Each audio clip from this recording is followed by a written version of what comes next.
Good morning, everybody. Larry, thank you. Good morning, everybody. We're going to start in just a moment. Get everybody logged in, all the participants. Thank you so much. Okay, good morning. It's Bruce here. Today we have a very exciting session on our Thursday morning version of the 9 a.m. spot. We're having a great time. We had a great event yesterday with a very interesting individual. We'll have a great event today with Mr. Larry Cooper. So first, before we start getting into the details, I just wanted to introduce myself and make a quick introduction of Larry Cooper. Myself, I'm Bruce Singer. I am CEO of CFO Services by Bizon Capital Corporation. What we do is provide chief financial officers on a part-time and contract basis to companies that need that kind of assistance and that kind of help. So I'm giving myself a plug, okay? So Larry, and I want to talk about Larry Cooper, who's actually a personal friend of mine. I've known Larry for a great time, and he's going to just say who he is in a moment. But I just want to say we brought Larry on because Larry is not only a tremendous individual, but really an awesome networker. And basically, everybody I know knows Larry Cooper. Okay, and why? Because he networks. Okay, so that's the bottom line. Okay, Larry's a relationship guy, and he will share with you some really fascinating tips. And believe me, you want to learn this session. And I'm going to give everybody one tip right now. Networking is about showing your face. So excuse the word, get your videos on, get out of your comfort zone, and show your face. Right, Larry? Absolutely. Okay, so Larry, let's talk about who are you, and what makes you a networking expert? Well, first, I'm Larry Cooper. I'm known as the Red to Black CFO because I am an author of the book, Red to Black, Secrets of a Savvy CFO to Run Your Business Successfully. Yeah. What makes me a guru? I don't know if I want to call myself a guru. I will say this. I've been networking for a long time, Bruce. I think that I am also the type of person who's a student of anything that I get serious about, and I have certainly gotten serious about networking.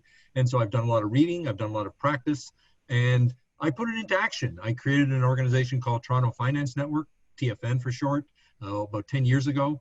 And that's probably my best vehicle for networking. And you've got to walk the talk. So if I'm going to be a leader of an organization, I have to show people that I'm doing what I'm suggesting that they do. And I do. And I think anybody who attends any of our events will know it and see it. And of course, they come to me therefore for advice. So I think that's probably why I've become known as a guru. And what qualifies you in a guru? Give us some facts, because you know me, Larry. We spoke about this. We have a lot of accounting professionals. I'm a facts and figures kind of guy. So give us some facts. What makes you a networking expert? And I'm going to challenge you. That's fine. I do it. I mean, one of the things that I thought about as we've prepared for this session this morning, and I would encourage people, there'll be some things that come out this morning to write down, and this is one of them. There's a book by Dale Carnegie called How to Win Friends and Influence People.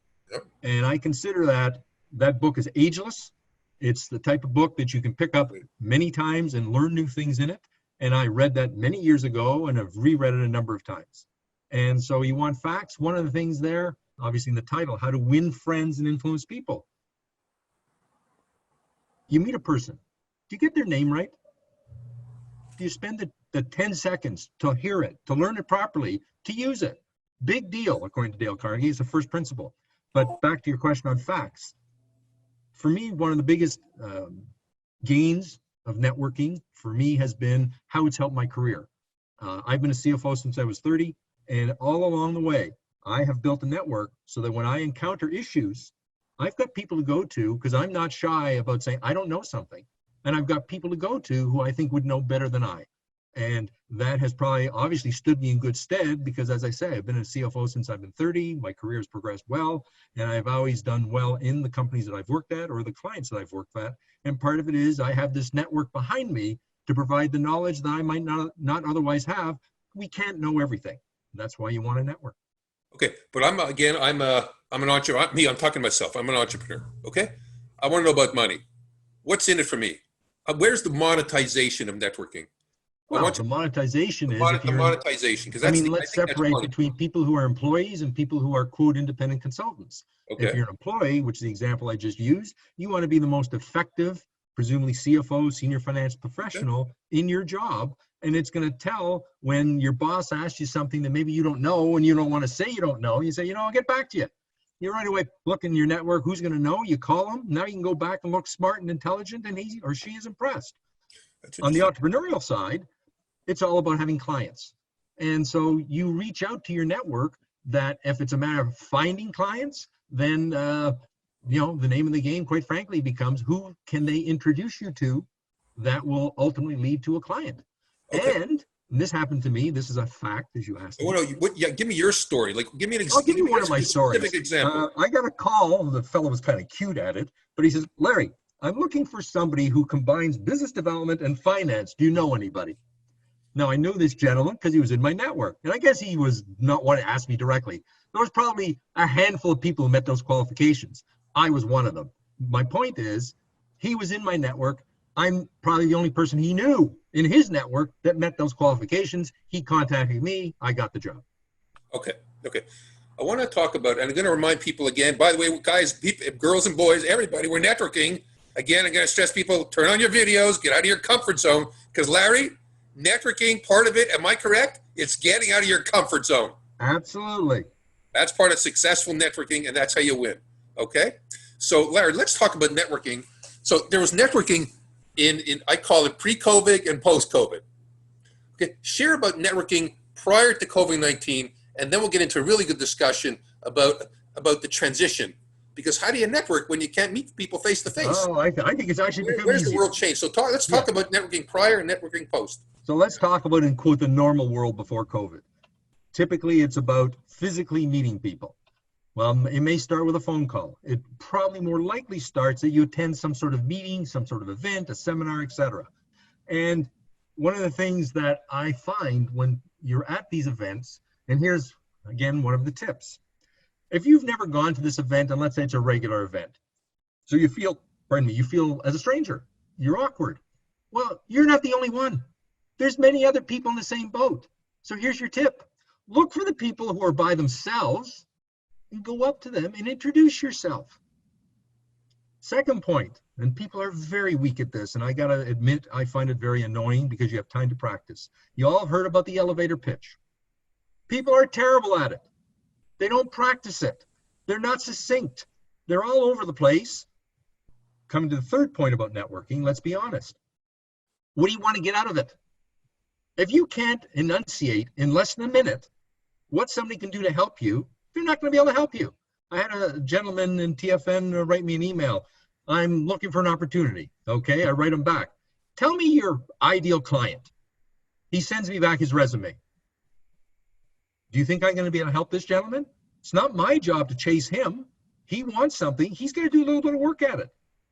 So Yeah. you've got to be educated about what you want. You can't be shy about asking for it in a polite way. You get prepared. Okay. Networking does take some work. That's what people have to realize. It doesn't just happen. Got it. But you talked about the elevator pitch. People are terrible at it. So be specific. Give us an example. What is your elevator pitch? My elevator pitch. Let's Well, be right specific. now, Right. I am a Take it. CFO for hire on a fractional basis for owner-manager companies. I've been a CFO since I'm 30 years old. I have a breadth and depth of knowledge and experience in financial matters, and I know I can help your company. Okay. Okay. All right. What was that, Bruce? 15 seconds? Yeah, 15 seconds. That makes sense. Yeah. But some of the people, but you're right. People have to get it down pat. Okay. So just expand. So networking prior to COVID-19, networking. Am I correct here? Networking was face to face, Face to face, in or person, by phone, or by phone. By phone, you can but still more do. likely face to face, Most likely. because we could be face to face. Okay. So now COVID-19 hits. Okay. There's no face to face. That's gone. Okay. So, you know what I'm saying? Well, now you look for what do I do now? Okay. the platforms that are available to you, and I think in some ways, I think it's become easier, again, if you're going to work at it. Let's use LinkedIn. I'm sure everybody's familiar with LinkedIn. It's a tremendous platform if used smartly and intelligently. Yep. You can find people, first of all, in your own network, so you don't have to have their email if they're already in your network, Yep. and you can start a dialogue. If they're people you don't know, you can at Yep. least send them a message. Here's again one of the mistakes I see people make, and I have to admit, I have a low tolerance when I see people are lazy. Yep. They'll say, Larry, would you please link with me? I don't know them from Adam. Nobody's introduced us. The immediate question in my mind is, Why should I want to? Again, to your point, and actually here's something I should say, and this one is worthy of writing down, because this summarizes networking in a nutshell. I was lucky enough to have a lady named Donna Messer as one of my mentors. She passed away a few years ago. And she had a very simple phrase. You have to give before you get. And unfortunately, most people are looking to get before they give. It doesn't work. You have to put yourself out there. Bruce made the comment, get your screens off. You got to get out of your comfort zone. That's part of getting out of your comfort zone. And I'm not saying anybody's a bad person, but the reality is somebody's got to make the first move. If you're the one out there attempting to network, well, then you've got to make the first move. You've got to figure out, what could I do to help that person? That's how the process is going to start. So using back to my example on LinkedIn, you see somebody's profile who, for whatever reason, you thought might be able to help you. And I'm not telling you to be underhanded in any way, but somehow you've got to say, think, at least entertain, Larry, I saw your posting and I'm interested in joining TFN. How do I do it? Fine. You're opening up a conversation. Put some thought into it. To your question, Bruce, about this is where I feel things are better with COVID, Yep. We all recognize that this is going to go on more. So you might get 20 LinkedIn messages a day where maybe you used to get 5. But you're going to pay attention to, of the 20, the ones that do something rather than just use the button that says, please link with me. I immediately go delete. And I'm sure that I'm in the majority of the perspective of looking at something like that. So you've got to have a reason. And most people don't, because they don't take the time. I've been guilty of that. I've been guilty of it. Yeah. I'm sure we've all been guilty of it. I mean, but that's why we're here today, right? Well, What lazy. are tips? What are good practices? These are the good practices. I mean, one of the things that I think makes life easier with the COVID, because of things like LinkedIn, if you're working, and I hope you are, then these are things you do at night, right? And you spend an hour, for argument's sake. Like, forget TV. This is more important. So Larry, when you talk about LinkedIn, you mentioned some specifics. Are there things, we talk about the invites, but are there things we can do with LinkedIn about expanding, like even building greater, I think it's always about building greater trust. Okay. Well, but it starts, Bruce, as I say, with this idea of give before you get. Okay. You might see somebody in an industry, and maybe you saw something about that industry. Maybe you send them the link of the article. Larry, I thought you might be interested in knowing this in case you hadn't seen it.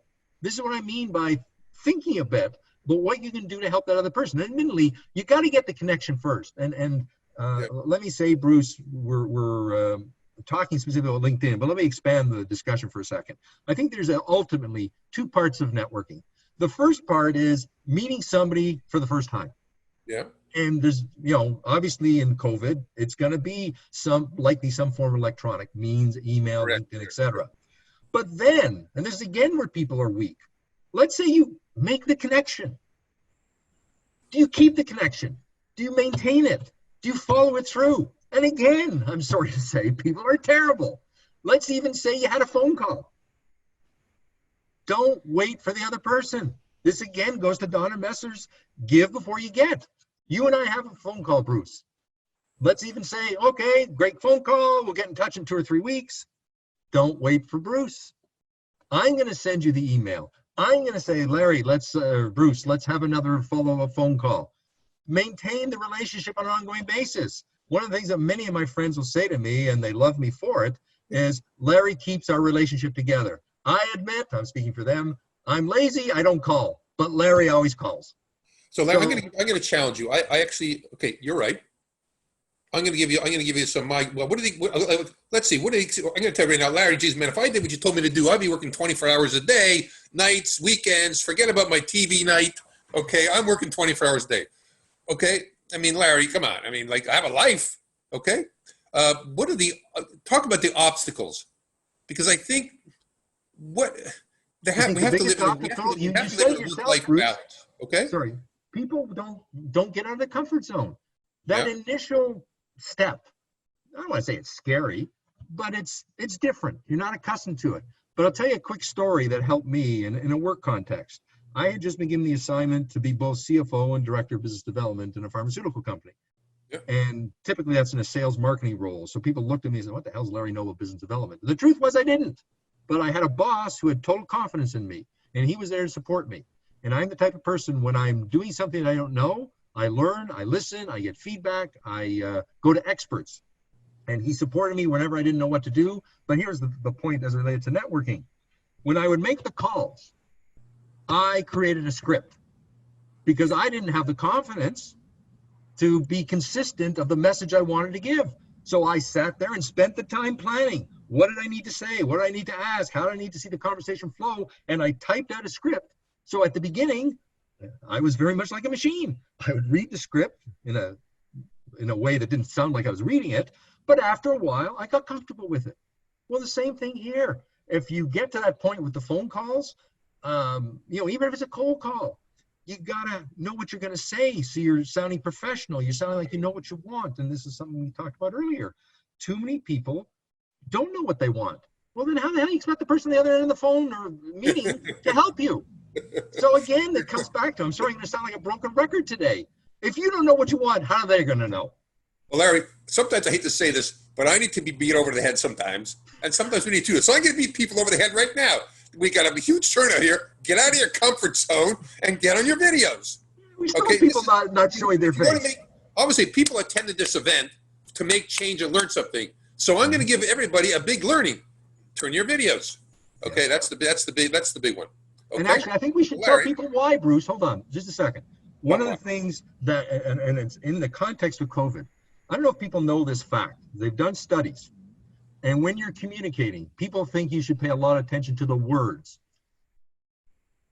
7% of communication is the words. 38% is the voice intonation, the emotions. And 55% is the gestures, the non-verbals. Interesting. So why we want you to have your camera on, particularly if we end up having interaction with you, is we want to see you. Because people need to see each other. It's obviously a lot better if we were in person, but we can't. So let's do the next best thing. Thank God we've got the technology. Get your face on the camera so I can feel I know who I'm talking to. That's a really that's a great point, Larry. That's a great point. So Larry, let's get back into networking in a COVID-19 world. Or you know what? I think people are a little burnt out about the word COVID-19 already. I know I am. Let's talk about in the new normal, networking in the new normal. Be specific. Okay, we talked about LinkedIn. I want to expand. I'm somebody. I'm sure people want to grow. People want to have a living. They want to make a living. They want to meet people. They want to expand their careers.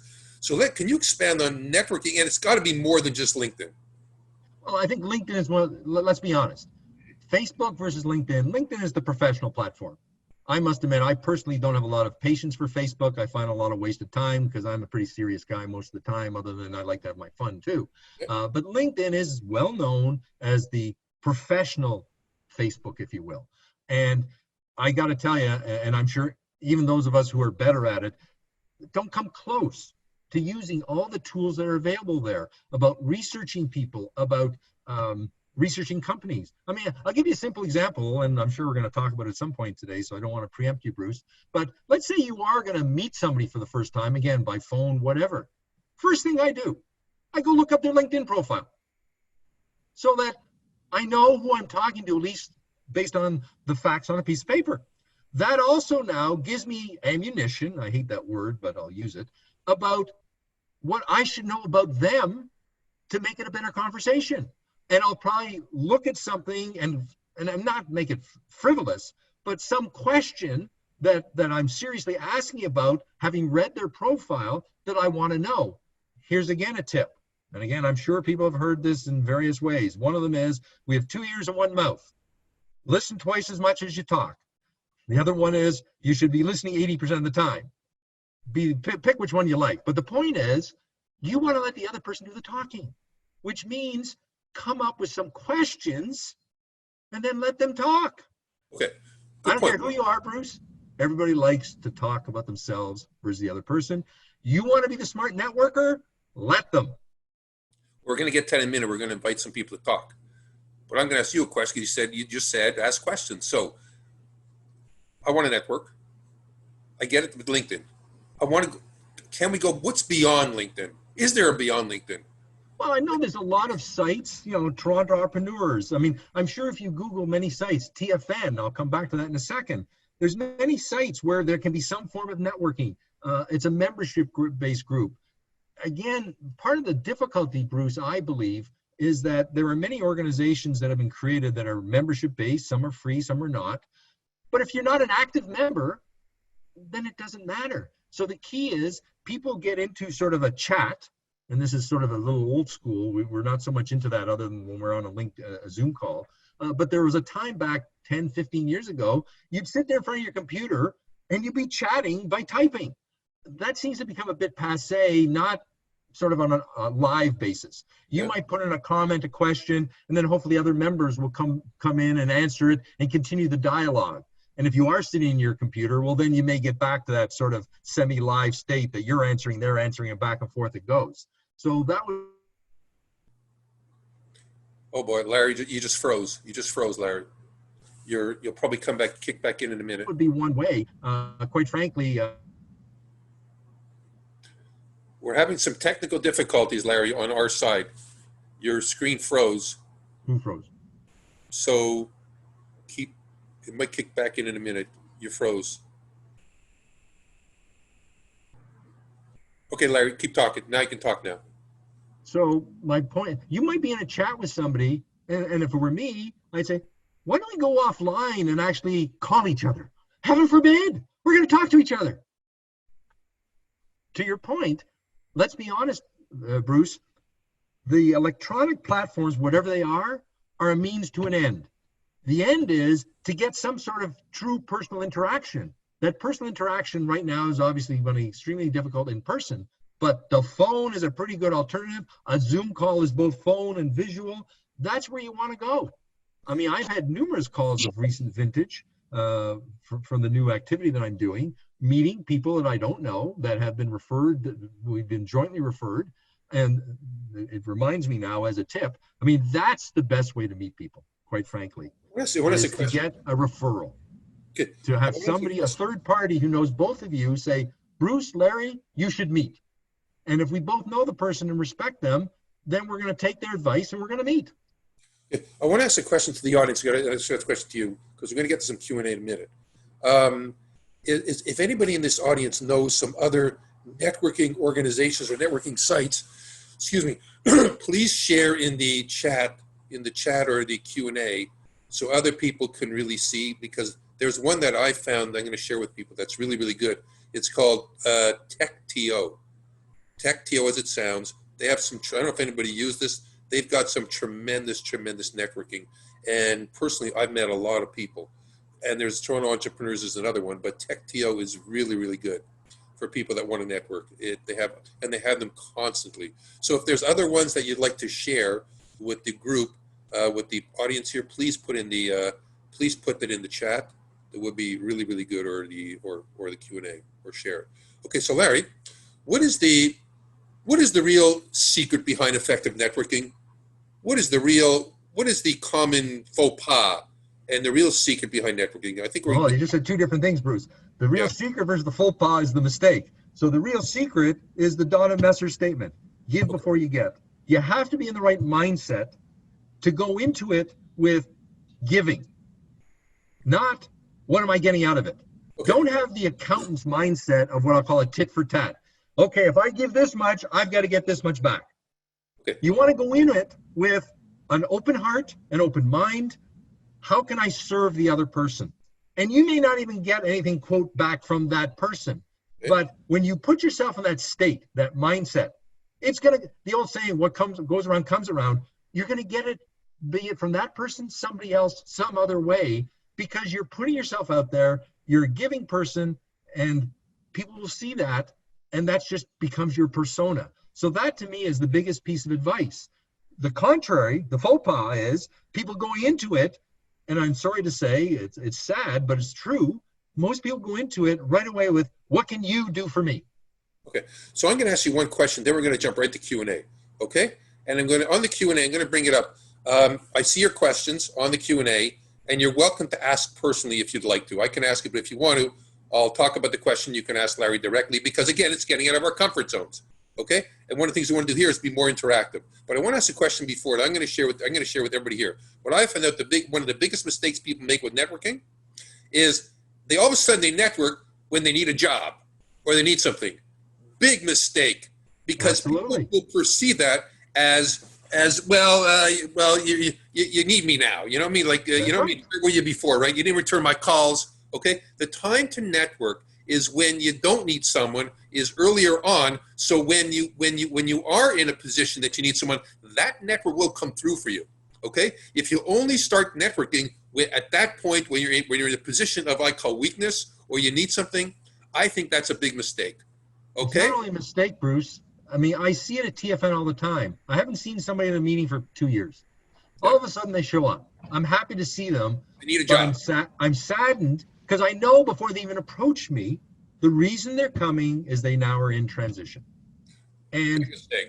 Big mistake. I said it earlier, Bruce, one of the fundamentals of networking is it's a continuous process. You don't just go either reacquaint yourself with your network when you need it. I'm sure everybody's heard the phrase, you be good with your banker when you don't need them.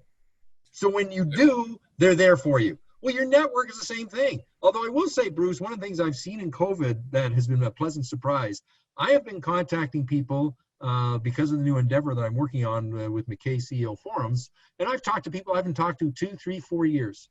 And you know what? Most of the people have been happy to hear from me. Again, we're back to that. I'm the one who reached out.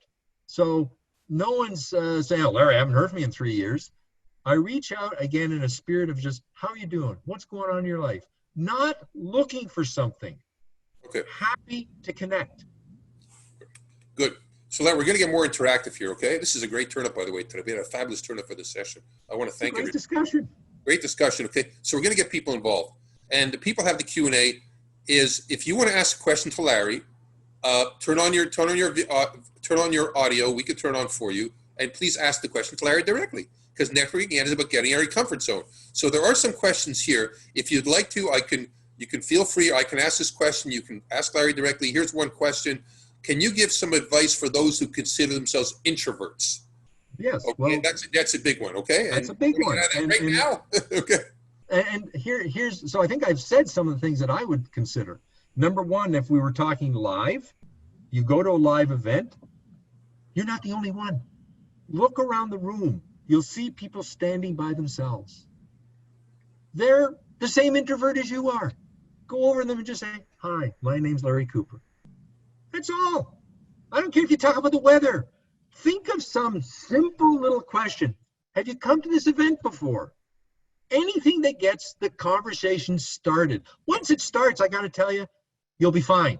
It's that first step of going over and introducing yourself that people find difficult. And the only way you're going to overcome it is to do it. A friend of mine had a great piece of advice. Again, here's one thing. You're a little introverted, turn on your video. Here's an opportunity right now to step right into your comfort zone, right now. A friend of mine had a great piece of advice, because I was in that boat at a point in time, Bruce. There was an organization that I would go to a couple of times, and one time I was talking with him and says, I feel very uncomfortable. I don't know anybody.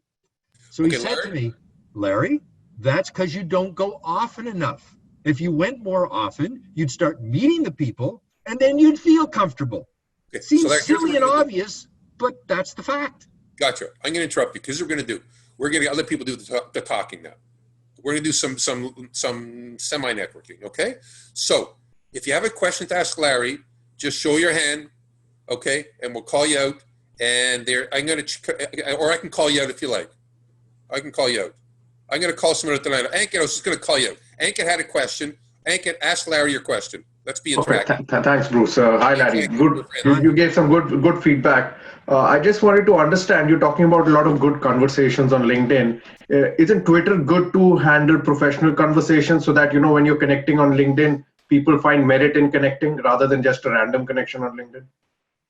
Sorry, Anki, I'm not sure I'm understanding the question. I'm talking more about having professional conversations on Twitter. Oh, Twitter. I'll be honest with you, Ankit, I am not a Twitter fan. And I think that's partly because it's like Facebook to me, from the perspective that I don't think it's got the business connotation to it. So it's a great, again, all these platforms are fantastic when you think 5, 10 years ago from a technology perspective of what they can do for you.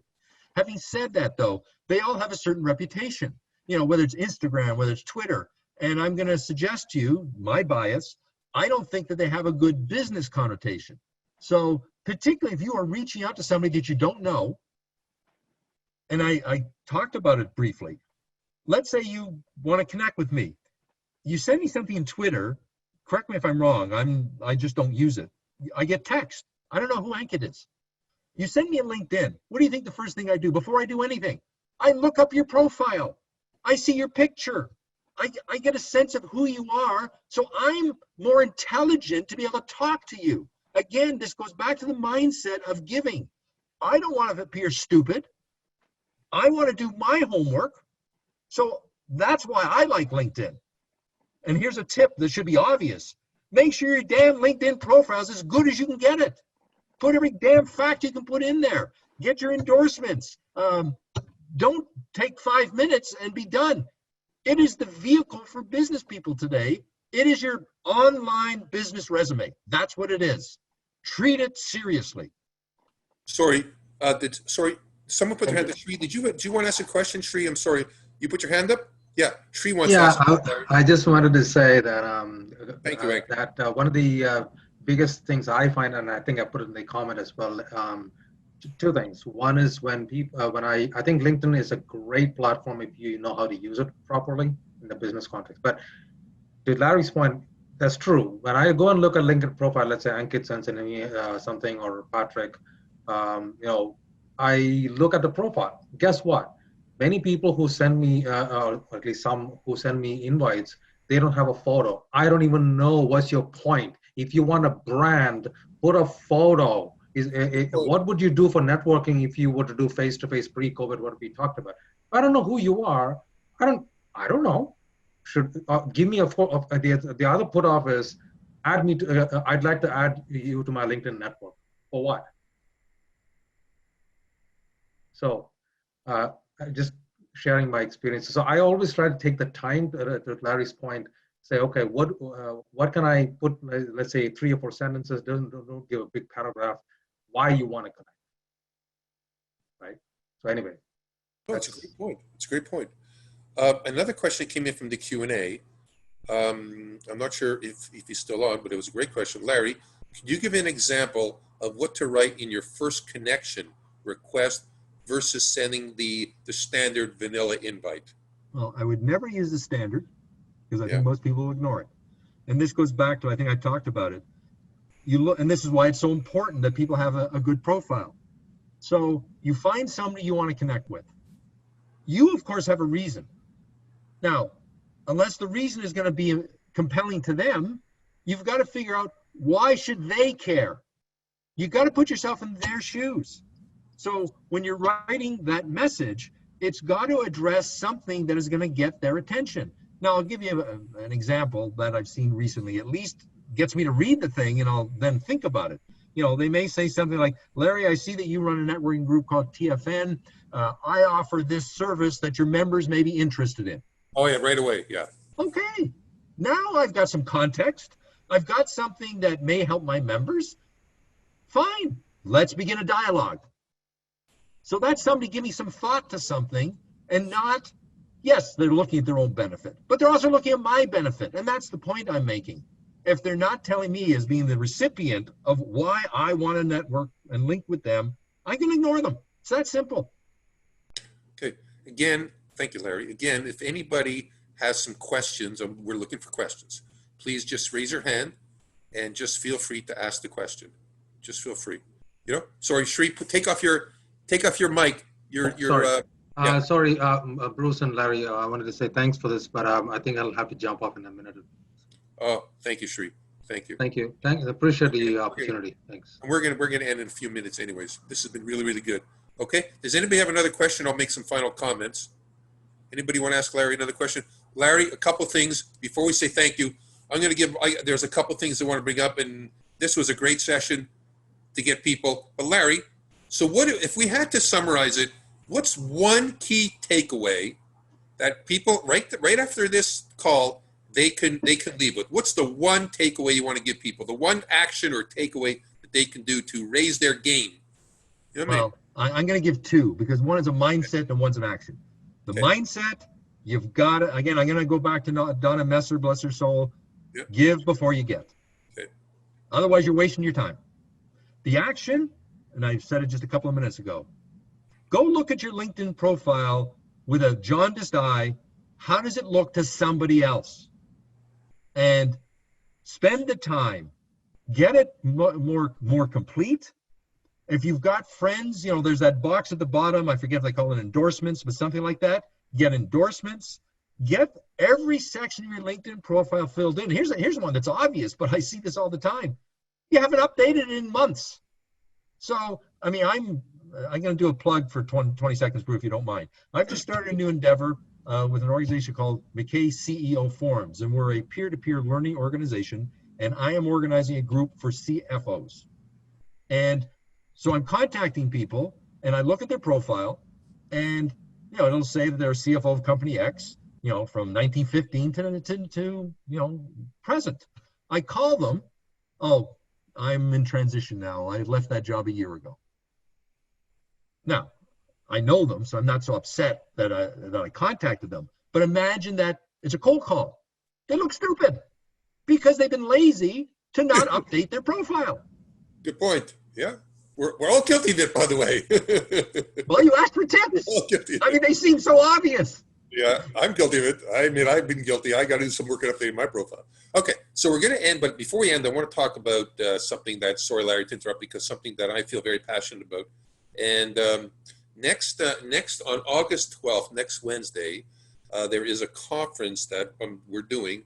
I'm supporting in conjunction with something called the New Humanity Initiative, which I feel very passionate about, which is a conference on diversity, inclusion, equity. This is a very hot topic today. I'm personally very passionate about it, so I'm mentioning it. It's something that I really think is super important because it's changing. There's a major shift going on right now in our in our social culture and social justice. Please, if this interests you, you can go to my LinkedIn. You could sign up for this conference. You'll get a lot out of it. There's some tremendous speakers. For example, the First Lady of Jamaica is going to be speaking. The Deputy Mayor, Michael Thompson. If you go there, there are some very, very famous people. If you know Hal Johnson, Mr. Body Break, anybody know Mr. Body Break, Hal Johnson? You got to know this person. He has an unbelievable story, and he was doing diversity and inclusion before he was even talking about diversity and inclusion in his Body Break.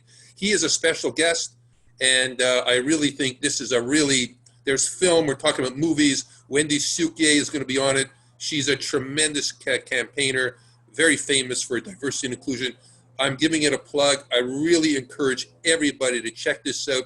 KPMG is going to be on, their Chief Inclusion Officer. This is a huge trend and a huge shift in our corporate culture that is taking place right now. So I'm very passionate about it. I encourage everybody to sign up. When you see my posts on LinkedIn, share the posts. We're going to get a big turnout. Do it. And by the way, you want to get out of your comfort zone? Share posts. This is a way people appreciate and that you did something for them. Okay, so I'm encouraging it. And on that note, if we can just go back, on that note, I want to thank everybody. We're coming to an end. And Larry, this was a great session. Actually, I'd love to do it again. Yes, Larry. So first of all, Bruce, thank you for inviting me. Yep. I thoroughly enjoyed it. And as people can probably tell, which is probably why you asked me to do this, I am very passionate about this topic, which is probably why people see me as a guru. Because of the TFN connection, I have experienced, unfortunately, people doing things not well. If anybody wishes to contact me, my email these days is very simple, larry@red2blackcfo.com, and the 2 is a TO. And you can, of course, go to my website as well, red2blackcfo.com. And anybody have any questions, love to talk with you. And of course, lastly, is this new venture that I'm working with McKay CEO Forums. If you're interested in joining a peer-to-peer learning group, contact me. And Bruce, again, thank you for the opportunity. And I applaud you for what you're doing with the diversity situation. And it certainly looks like a tremendously exciting session next week. And I encourage everybody to attend. And you know what? As a final point on networking, I'm sure, Bruce, you're going to have opportunity for the audience in some way, shape, or form to be involved. What a great way to do some indirect networking. Larry, this has been fabulous. I want to thank everybody. It was a tremendous turnout. Thank you, Larry. Thank you to the audience. Thank you for the questions. Thank you for turning on your videos. That is a great step. And again, I'm going to push, sign up August 12th. You will not be sorry. Okay, everybody, have a wonderful day, and we'll see you next time. And there's some more stuff coming up August 11th and 13th as well. More stuff on LinkedIn August 13th. Thank you so much. Take care. Bye-bye. Thank you.